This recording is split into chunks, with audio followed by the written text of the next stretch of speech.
Assalamualaikum warahmatullahi wabarakatuh. Saya Mulia Nexi.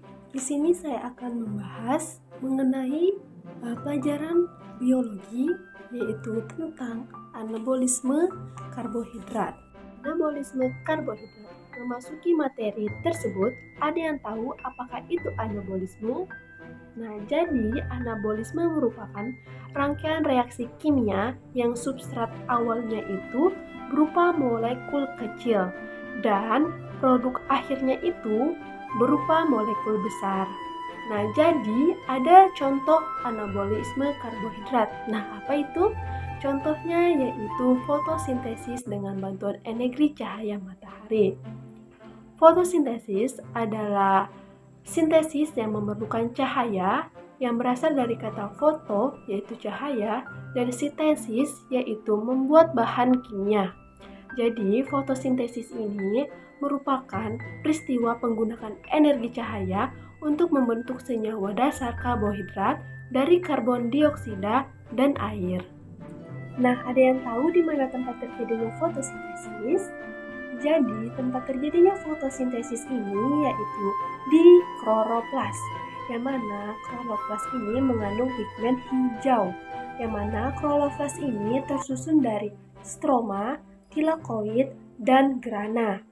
Lalu, klorofil ini merupakan pigmen utama pada pada suatu tumbuhan, yang mana klorofil ini juga dapat dibedakan menjadi klorofil A dan klorofil B. Nah, ada yang tahu apa pigmen klorofil A? Nah, jadi klorofil A ini mengandung pigmen hijau, yang mana seperti rumput hijau untuk reaksi gelap fotosintesis.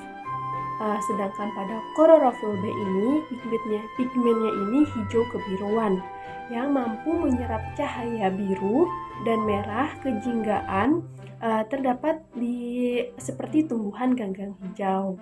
Nah, jadi klorofil itu ada dua, yaitu ada klorofil A dan ada klorofil B.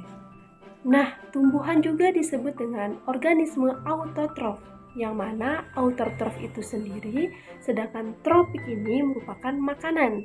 Jadi, organisme tumbuhan ini dapat membuat makanan itu sendiri.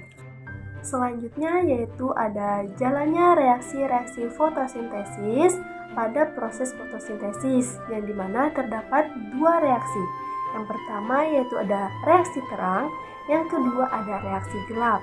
Nah, reaksi terang ini adalah reaksi yang bergantungan dengan cahaya, yang dimana reaksi terang ini terjadi melalui 3 proses secara berlangsung di dalam kloroplas, khususnya di dalam membran tilakoid. Yang pertama yaitu pigmen fotosintesis menyerap energi cahaya dan melepaskan elektronnya yang akan masuk ke sistem transport elektron.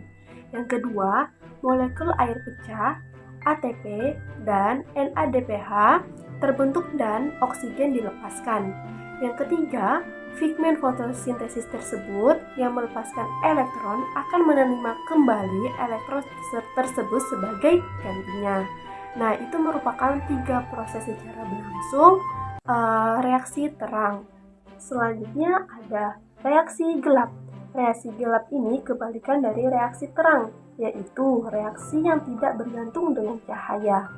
Yang mana reaksi gelap ini disebut dengan siklus Kelvin-Benson. Yang mana reaksi ini reaksi gelap karena tidak adanya bergantung secara langsung dengan cahaya. Reaksi gelap ini berlangsung di dalam gelap dan hanya dapat berlangsung jika ada ATP dan NADPH. ATP dan NADPH ini dihasilkan dari reaksi terang. Kemudian reaksi gelap ini memerlukan ATP, hidrogen, dan elektron dari NADPH, karbon, dan oksigen dari karbon dioksida. Kemudian enzim yang mengkatalisme setiap reaksi dan RUBP atau ribola bifosfat, yang mana ini merupakan suatu senyawa yang memiliki 5 atom karbon. Nah, selain ada jalan reaksi-reaksi fotosintesis, ada juga alirannya, yang mana ada aliran elektron siklik dan non-siklik. yaitu ada dua jaluran aliran elektron dalam sistem transport elektron, yaitu ada siklik dan non-siklik. Baik jalur siklik maupun non-siklik ini akan sama-sama melewati suatu fotosistem, yang mana ada dua tipe fotosistem, yaitu ada fotosistem 1 dan fotosistem 2. Yang terakhir yaitu ada komositensis, yang mana komositensis ini merupakan sintesis atau anabolisme yang menggunakan sumber energi berasal dari reaksi kimia ekserogonik, yang mana reaksi ekserogonik ini adalah merupakan oksidasi senyawa organik, misalnya seperti ion amonium, ion besi, atau belereng. Komositensis ini dapat dilakukan oleh beberapa bakteri komositensi.